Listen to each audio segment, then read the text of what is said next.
What's up, y'all? It's Brian Keith, and I'm back with another video. Today, we're going to be talking about the Real Housewives of Beverly Hills. If this is the first time you see my videos, or if you have been coming back to my videos consistently, just hit the subscribe button.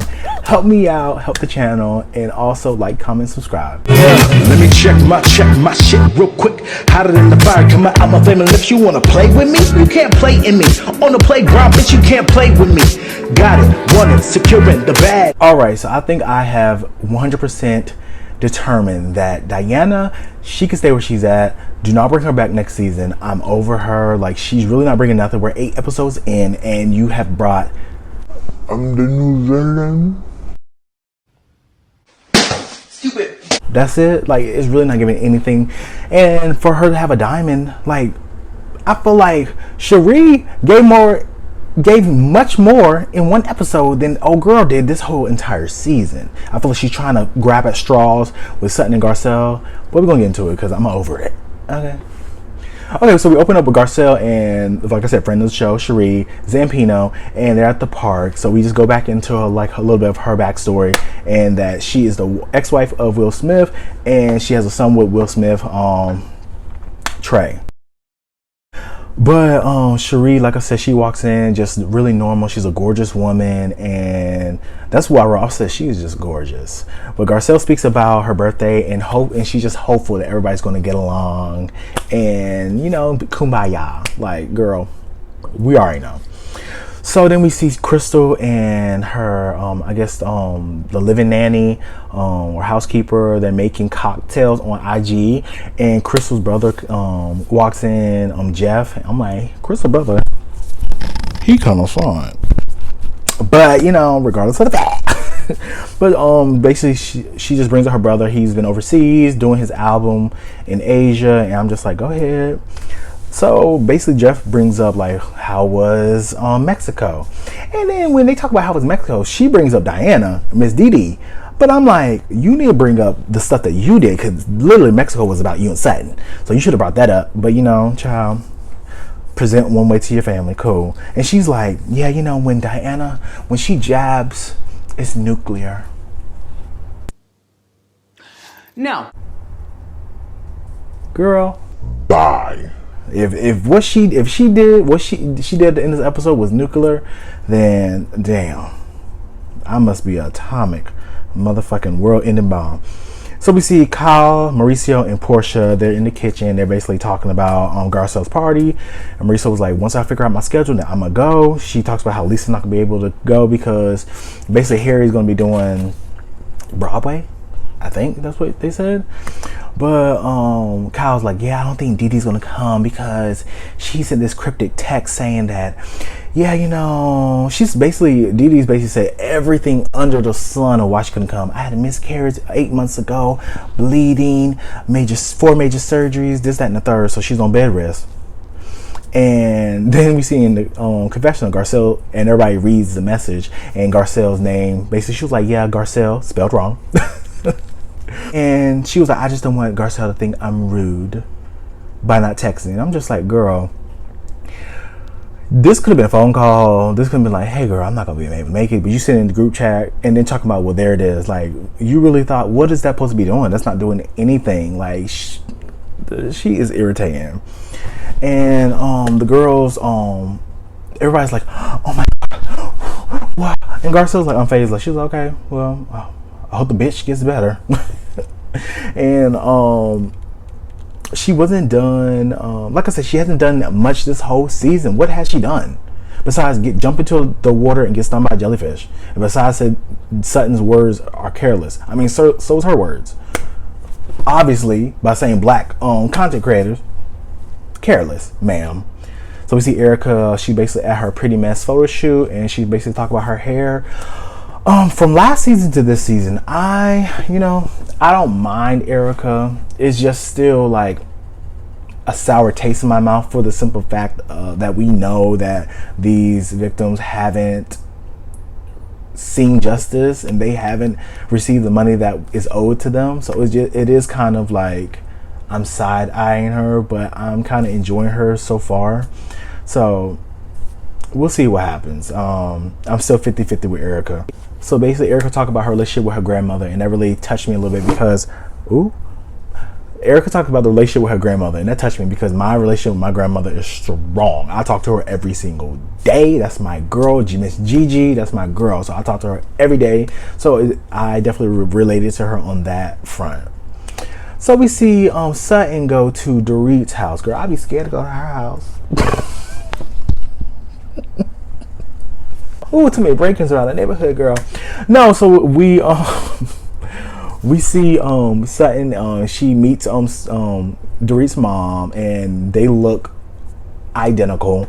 It just one has brown hair, one has blonde, and Dorit states that after the break-in, she flew her mother there. She wanted to be with family. I'm like, girl, I already know my mom. I already talked to my mom about this. I'm like, Mom, if I had to break into my apartment, would you come? She's like, hell no. They about to blow me up. No, but Sutton was just not happy with Diana, and because she felt like it was like the whole plane ride. Like she was like, oh, I feel like she was so rude about her trying to say I couldn't sit there on a plane ride. But Sutton, here's the thing. You don't like this woman, so why would you even want to sit beside her anyway? That's the thing that I'm really stuck on, because it's like, regardless of the fact, you don't like her, so it should be irrelevant. Like, I don't care if I don't sit beside her. I'm gonna find somewhere else to sit at because she pissed me off. I think that's one thing that I don't like about Sutton, is that you're trying to play nice when you know you don't like this woman. So I'm just like, why? That should have been irrelevant. But you know, it's a show. I love that Sutton caught Miss Dee shade towards Garcelle, and she was just like, yo, you're not doing that to my friend. I'm like, you better hold Garcelle down, just like how she holds you down, okay? Sutton says she's watching Dee, and she was like, thank you for the plane ride, but next time I'll take my own. Period. Oh, we're at Garcelle's, and she's talking about her surprise visit from her son on the reel. We all saw that, and she reflects on how far her son has came and how happy she is with his progression in fatherhood and their relationship as mother and son. And then they segue over to Kyle getting ready for the party. She FaceTimes Sutton, and they bring up Dee again. And Sutton actually texts Dee and was like, hey, I hope you're feeling well. I know you're not coming tonight, but I hope you just get better. And then basically Dee was like, oh, I'm coming. But you're on bed rest, man. You said you're on bed rest. You said that you're bleeding out of every orifice, your mouth, your ears, your nose, and your booty hole. So it's just like, I don't know. She's confusing me, because it's just like, you said you're not coming. It made this whole big deal and this grand, like, oh, you want to have a moment, but now you're coming. Okay. So we see Garcelle. She's at her party, and basically she's turning 55. So all the girls show up, and everyone's looking like really cute, but Kyle hasn't missed yet. Kyle look good. To be in her 50s, Kyle look good. Okay. We see Lonnie Love, Adrian Ballon, and they all were there. So Garcelle arrives, and as always, Garcelle is stunning. So Dee as everybody's showing up, Garcelle's just making her rounds and just hugging everybody. You know how to do the little formal shit, like, hey, baby, do all that, right?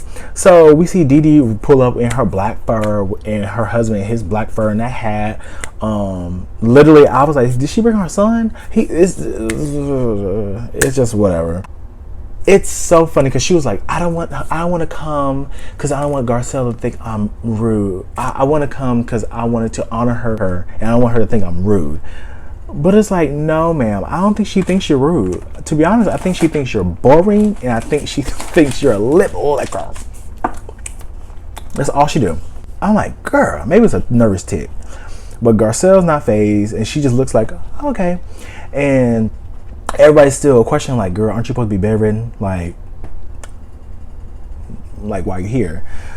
So Garcelle greets Dee, shows her the gift, and basically Dee brings the book, Room 23, and she's like, yeah, you know, I signed it myself, and just, you can't get this book anywhere. It's like, girl, I really don't think anybody gives a fuck about the book. We want to know, why is there so much drama and controversy around this book?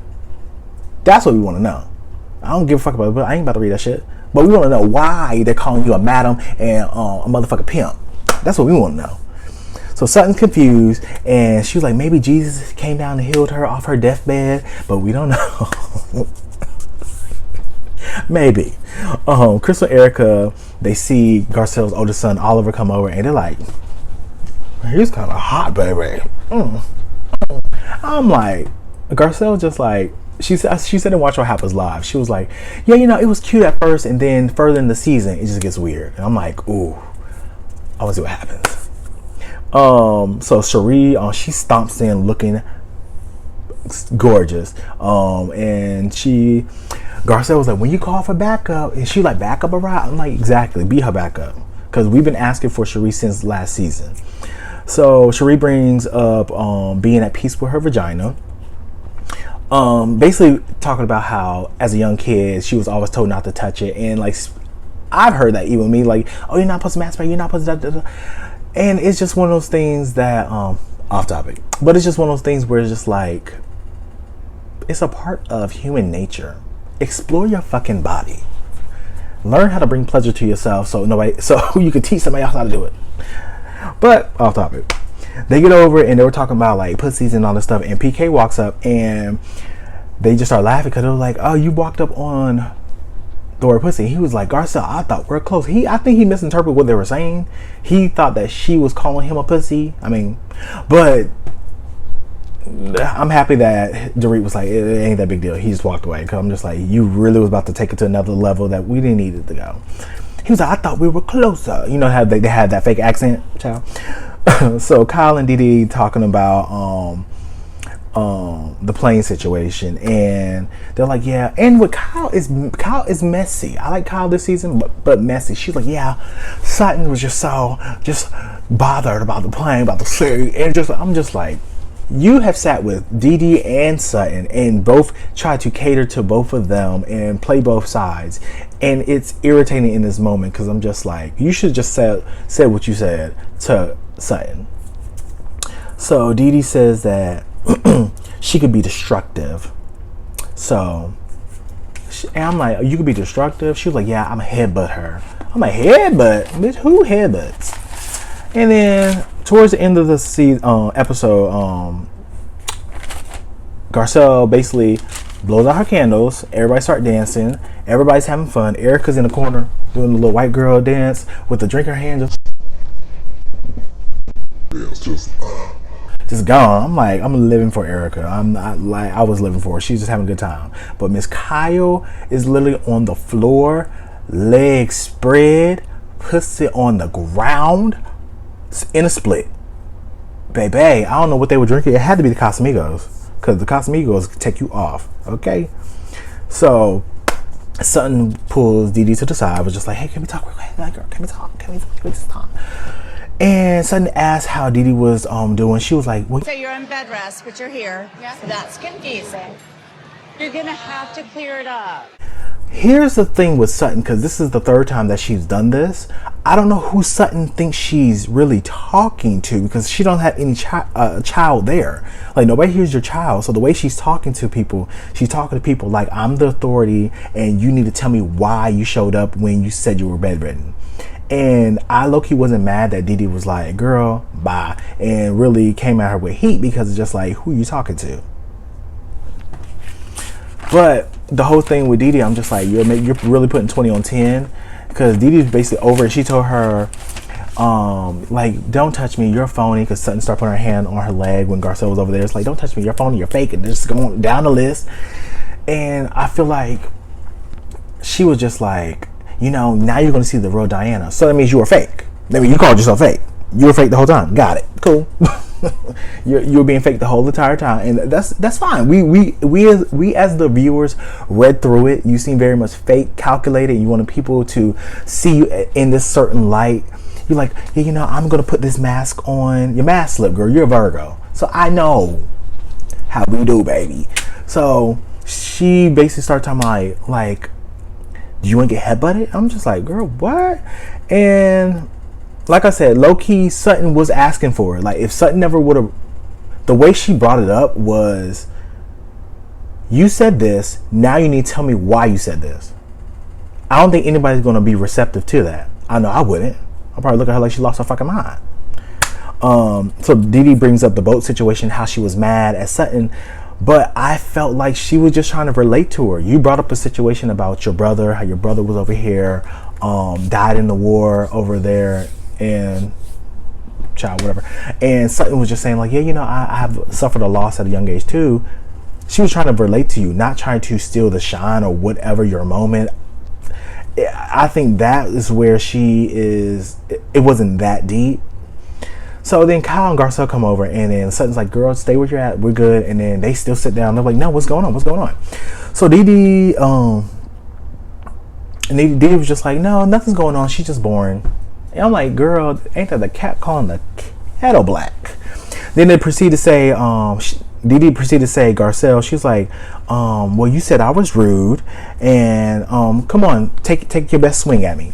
Do what you gotta do. What else? And Garcelle's just like, girl, where is this coming from? Like, I just sat down, and mind you, Garcelle never told her that she was rude. So I don't know how that even got. I don't know how they got back. They never explained how she never said that the girl was rude. Well, she did at the table with Dorit when she was trying to evade the question about that book, calling her a madam and a pimp and escort and how. So Sutton said that you're a very different person. She was fake. She was fake. And so Dee starts to clash with Sutton, both Garcelle and Sutton, and asks if Garcelle was her bodyguard or her mouthpiece. I do feel like sometimes Garcelle does speak for Sutton, but regardless of the fact, if it was my friend and my friend's not handling a person how they need to handle, I would step in. Maybe it's not my place, but I'm more vocal than most of my friends anyway, so I'm gonna say what I gotta say. So I'm just like, maybe that's how Garcelle felt. It's just like, okay, she can handle her own, but she didn't get you together how she wanted her to get you together, so I'm gonna say something. So everybody's like, yeah, this is just a different Dee, da da da.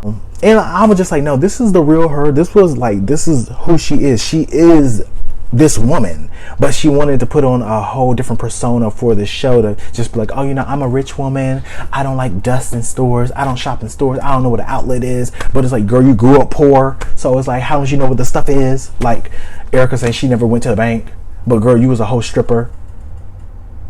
Now come on now, like if you wanna say like, you know, I went from this, but now I have this grand lifestyle. Cool, but don't try to put 20 on 10, ma'am. Garcelle gets up and she says, "Fuck you, I'm done." And her sons are over there in the background just geeking. They over here having just living for their mother.